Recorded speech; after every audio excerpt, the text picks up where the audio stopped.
and to a meeting with your security cabinet. Will Israel take control of all of Gaza? We intend to, in order.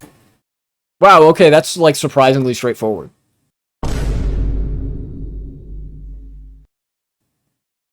Things have been worsening in the Gaza Strip for some time. Again, something I don't usually talk about or make segments of.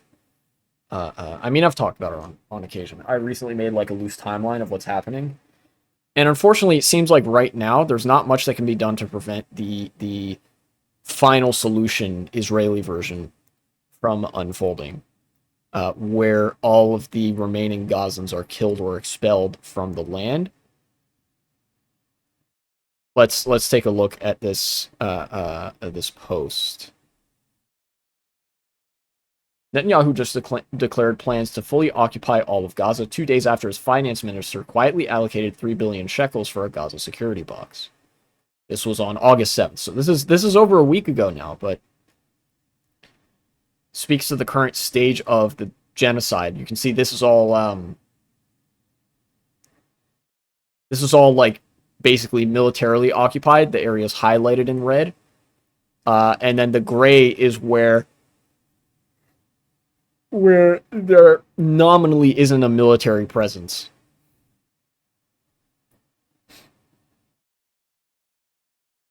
This is the final phase of the genocide. Israel will move to annihilate the 3 remaining areas that haven't been fully wiped out yet. Gaza City, Deir al-Balah, and the central refugee camps, i.e. Nuseirat.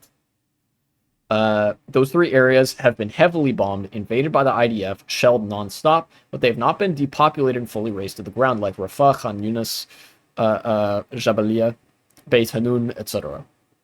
In the orange areas, the IDF kicks everybody out, then deploys Israeli contracting companies to demolish every single home left by bulldozers. Contractors are paid 5,000 shekels, which is about $1,500, for each home they turn into dust. Okay, so there actually isn't anybody like living in this red anymore. They're all being kicked out of their homes. Shit. Israel now intends to do this to those 3 remaining areas where the overwhelming majority of the population is sheltering. Besiege and starve, carpet bomb, forcibly depopulate, then move in with bulldozers to level everything down. Those 3 areas have all of Gaza's remaining hospitals, aid sites, UN agencies, INGOs. Where would they go? That's where Smotrich's billions come into the picture. The minister said he's putting that money aside to establish refugee camps in Rafah on Egypt's borders. They're going to shove all the Palestinians into Egypt. All of them that are left. I guess then we're about to probably find out just how many were directly killed. I'd be surprised if more than... Well, we know the death toll is at least 500,000 and climbing because of starvation. Israel's defense minister said earlier people would be concentrated and locked up into those camps on the way out. Concentrated and locked up into those camps. I wonder if there's a fucking dedicated term for this that we use in reference to historical detention and concentration of people into camps. And their only way out would be leaving Gaza. Oh, this is a thread. 2. There's opposition to Netanyahu's full occupation plan among many Israelis. Mainly on the ground, they would be too expensive, too risky for soldiers, dangerous to the hostages, increase Israel's international isolation. Jesus fucking Christ, Israelis are Hitlerite. Put their asses in the re-education camps, man. Get your ass back to college. You are going in the oubliette, in parentheses, scholarly, until you can learn not to be Hitler. Israel needs denazification. I'm getting fucking Vladimir Putin on the phone for this. Hello? We need denazification services, please. Jesus.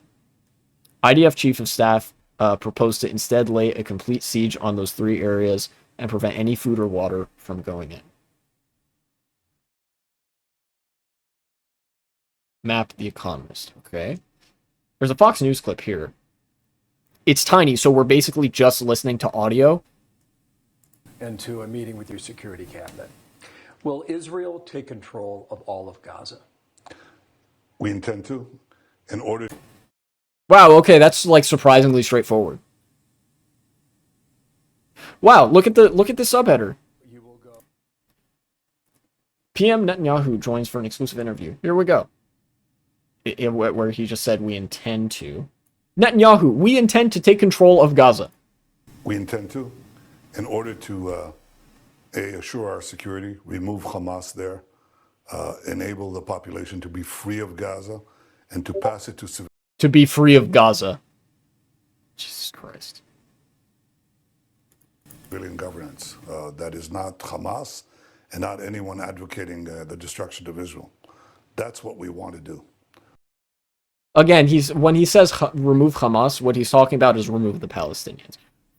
Free of Gaza was a massive Freudian slip, but they don't care because they've long since stopped needing to manufacture the consent for this. Hamas has already, in previous negotiations, post 2023, post October 7th, Hamas has straight up offered, dog, we will give all the hostages back. We will step down from power. We will leave Palestine. We'll take all of the members of Hamas, people who are card-carrying members or whatever, because remember, it is a political organization. We will leave Palestine. We will give all the hostages back. We will disarm. Just stop bombing us. Hamas put it all on the table. They were like, whatever. Just stop dropping bombs. Please don't invade. Stop killing people. Stop killing children. Right? Extremely basic shit. And Israel was like, no, we want to keep bombing people and killing children. So we're going to refuse your offer to bring the hostages back, to give the hostages back, to step down from government. We're going to refuse your offer to unilaterally disarm because the terms of those agreements include us not killing children anymore. This happened a good 2 or 3 times. Possibly even more. I don't remember every round of negotiations that kind of happened and then didn't go anywhere. But in each one of them, Hamas was like, we'll give you back all the hostages that we have. We'll give them back. We'll leave. We'll step down. We will disarm. Just don't kill everybody. You know? And Israel obviously refused because their objective is to kill everybody. It's a genocide. They want them all dead or gone. It's that simple.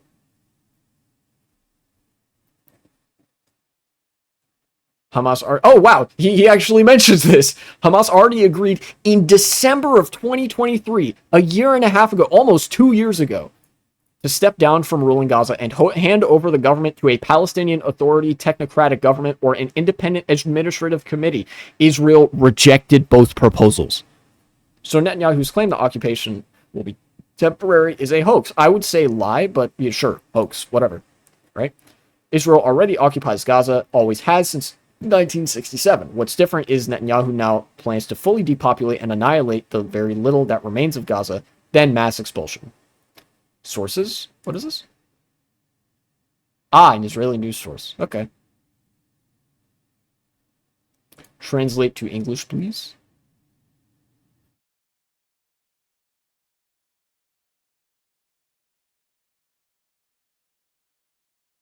Holy shit. Yeah, okay.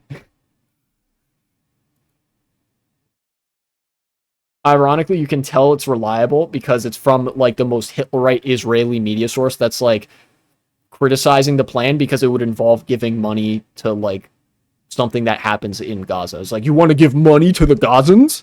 It's damn.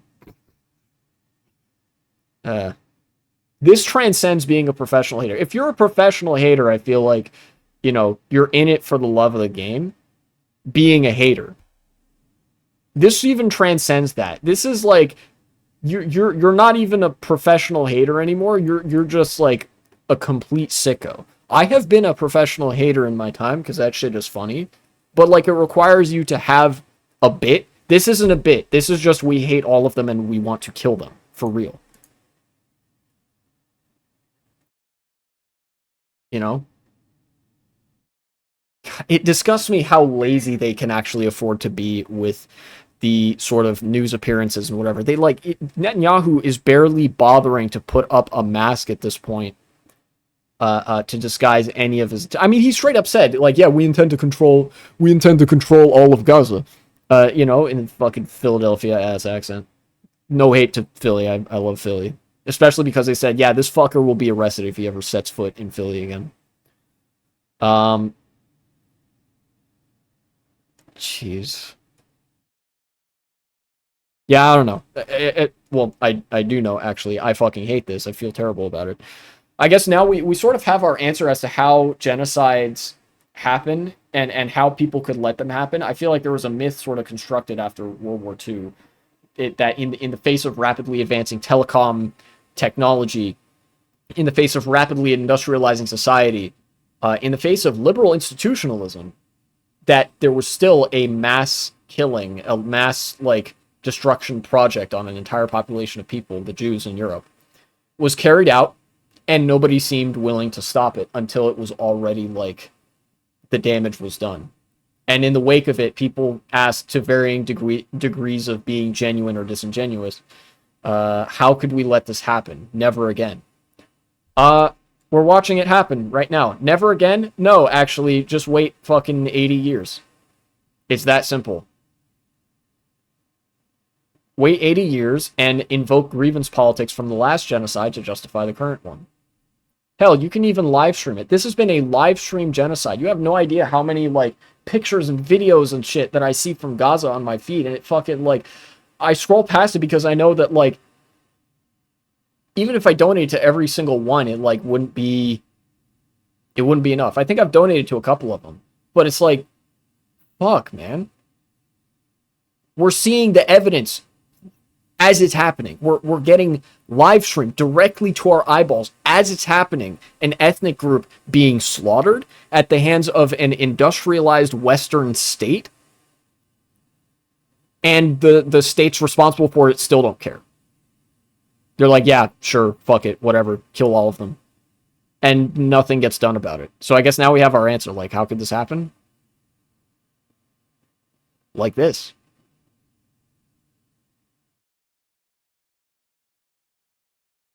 Yeah, I saw that convo. I saw that.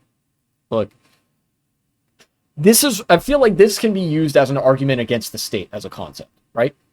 Who's the Palestinian filmmaker that made a really good comedy film about life in Palestine, where he says, I want to raise the Palestinian flag so that we can then lower the Palestinian flag along with all flags. Basically saying, I want a Palestinian state so that we can destroy the Palestinian state with every other state on earth. Because this is legitimately the massive over-bureaucratized violence of the state is responsible for this. This is what states do. This is what defines the state. The control of an area demarked by borders and the authority and ability to use violence against a population. That is what defines states. That is all a state is ever capable of being. Right? You can add bells and whistles to it, but you can remove all of those bells and whistles, and what do you have? A state. If you remove Social Security, in America, for instance, if you remove Social Security, if you remove the education system, if you remove the courts, if you remove, like, everything that makes America, like, a livable society, you can remove all that. You can remove the highway system. You could remove the internet. You could remove any investment that is good for human life, and what would you still have? The cops and bureaucracy. And that's what defines a state. The cops, the bureaucracy, and the military. State power. For any, like, good thing that a state does, you can remove that and still have a state. Oh, but, there's free school lunch programs. Yeah, free school lunch programs are good. If you remove those free school lunch programs, you would still have a state, a nation state, with borders and a force of, the force of violence backing it up. Fucking tax rebates. You remove those tax rebates, that doesn't make it not a state anymore. Sorry. This is essential, like the genocide in Gaza that we are witnessing right now. How did this happen? Because the present form that society takes is one governed by the nation state. The only way that you can get something like this to not happen is if you don't have a, like, extremely fucking authoritarian, autocratic form of political organization that relies on, like, violence directed top down by, like, I don't know, wealthy people and bureaucrats. Does that make sense?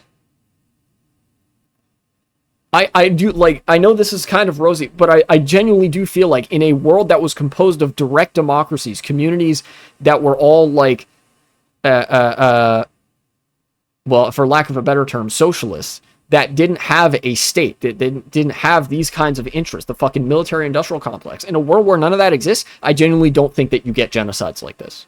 I don't think that this happens in that world, right? This hypothetical world where all flags have been lowered, all states have been destroyed, all of the hard power of a military force that will shoot you for acting out of line with some kind of bureaucratic objective. You know, all of the forces that make Israel's like apartheid over the Palestinian people, all of that shit.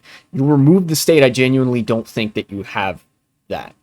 Because the state is almost entirely defined. In fact, it is solely defined by its ability and authority to commit heinous violence against a population of people that would otherwise potentially be self-governing.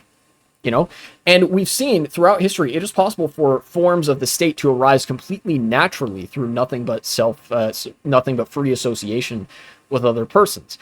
You know, this would be the origins of the feudal state, a state based on family power and social connection. You know,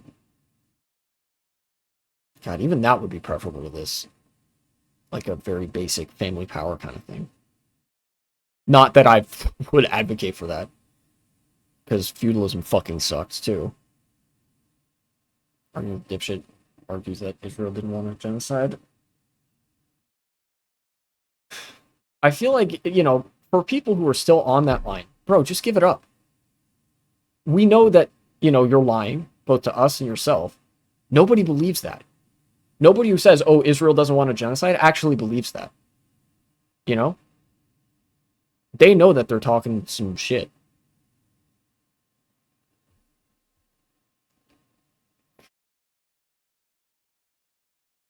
This is why I'm an anarchist, right? This is why I consider myself an anarchist.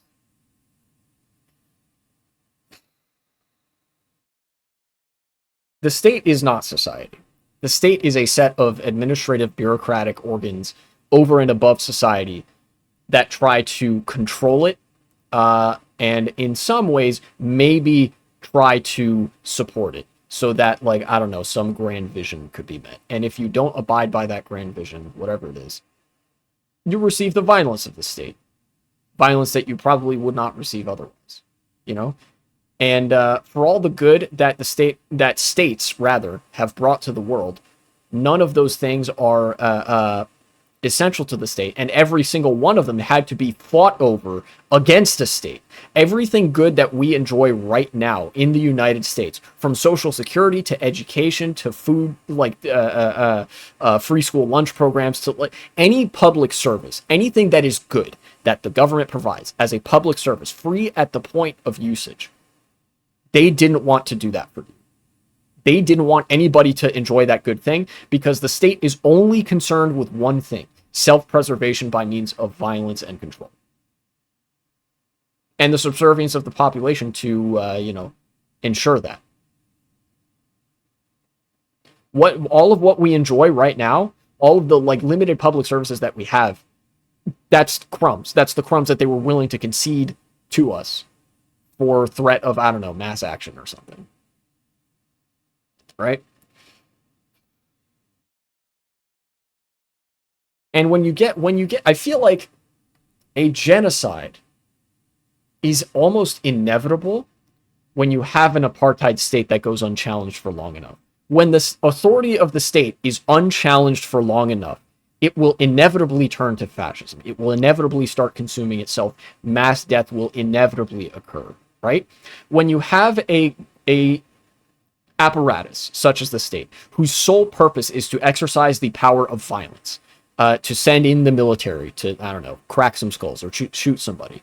When you have a set of organs for which that is the sole purpose, and you have a population that is so profoundly powerless so as to not even be able to exercise the regular forms of civil organization that polite society is used to. For example, civil rights protests in America, it was a form of apartheid light, But nonetheless, there were certain things that the black community was able to do in America. Coalitions they were able to build, protests that they were able to do, strikes that they were able to go on, sit-ins, all that stuff. The Palestinians don't even have the ability to do that. They didn't have the ability to do that. You know, when that relationship, absolute state power versus absolute powerlessness of the people, of a certain group of people, exists for long enough, eventually it will come to bear that the state will discover it can simply exercise its power and force against that group of people with no consequence. And so it will begin to kill those people. Such is the nature of apartheid regimes everywhere. China did this with the Uyghurs for a period of time until it seemed that the scrutiny of other states was upon them. The United States did this with the black community for some time, where pogroms were sort of overlooked by the state. Pogroms and street-level violence, and even state violence was committed against the black community in America throughout the 19th and 20th century, even after slavery. The same thing in South Africa with the black population there, although to I don't know exactly to what degree. And of course, with Israel and Palestine today, their existence has almost entirely been defined by the state, an ethno-state that is defined by, you know, violence and its affiliation to the ethnicity of being a like white European Jew, basically. Like the entire lifetime of the state of Israel has been defined by the oppression of an ethnic minority that they have stripped so much power from that there's nothing that they could do. Nothing. To be fair, I don't really believe in anarchism. The idea that the state is not really on your side is really true. Yeah, that's fine. Look, I'm not one of those kinds of people that will insist like everybody should be an anarchist or whatever. But like, I think that there are certain critiques of the state that drive me to be an anarchist that are like unavoidable. And ultimately, that's the most agreeable one. The state is not on your side. You as a member of society, assuming you believe in something, your job is you want to make life better for yourself, for others, whatever. The government's job, the job of the state, rather, the job of the state is to prevent you from making life better. And that is the relationship that defines a lot of people's lives. You know? And of course, the more power is consolidated in the hands of private owners, in private ownership or whatever, the more that resembles and grows proximal to the infrastructure of the state. So, private ownership of the means of production, consolidation of said production into fewer and fewer hands. Those producers, you know, Amazon, Google, Meta, because of how large they are, they start to resemble the state. So they start acting like the state. They start using violence. The force of law starts to become more on their side because of the amount of resources they're able to marshal to argue that they are on the right side of the law and to change the law to benefit them. You know? When producers were a lot smaller, when the scale of business was smaller, they literally weren't able to exercise this degree of violence and exploitation against people. It is because of the overbearing size of corporations and the state that they are as oppressive as they are, because they are defined by their control over resources and their sole purpose to use that control to propagate their own existence and consolidate their control. Does that make sense? Anyways. Yeah, it's all a matter of them trying to keep the status quo where they are on top and you are on the bottom. You know? And the ways in which they placate you, the ways in which they placate all of us, you know, the salary that we are legally afforded by virtue of working at a job, the fact that we are legally required to be paid for the work that we do, the fact that there is, you know, there are legal requirements that companies provide the services they say they will provide when you're paying for utilities. You know, the ability to use infrastructure for free at the point of service. All of the niceties of society that they control, they are using to placate people to maintain the illusion that, you know, it's justified that they're on top, basically.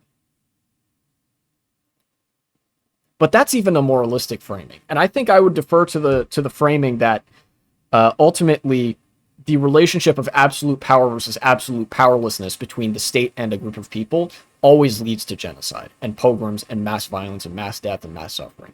Every time. And that is why Israel can commit a genocide and literally live stream it to the world.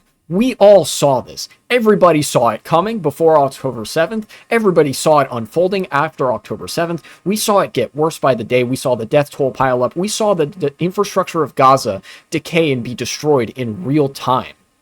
And no consequence came of it. Because the violence was being perpetrated by a state against a powerless group of people. What forces of accountability are there for the state? There are none. The state is the force of accountability. They monopolize the force. They monopolize the power to do things.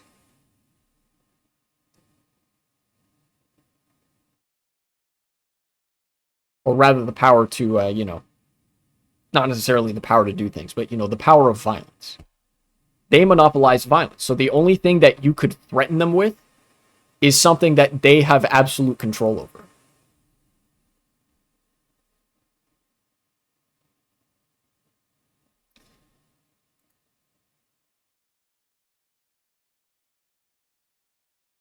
That's it. That's the segment. I think any longer and I would risk spiraling. End it there. Thanks for watching, and support the channel if you would be so kind.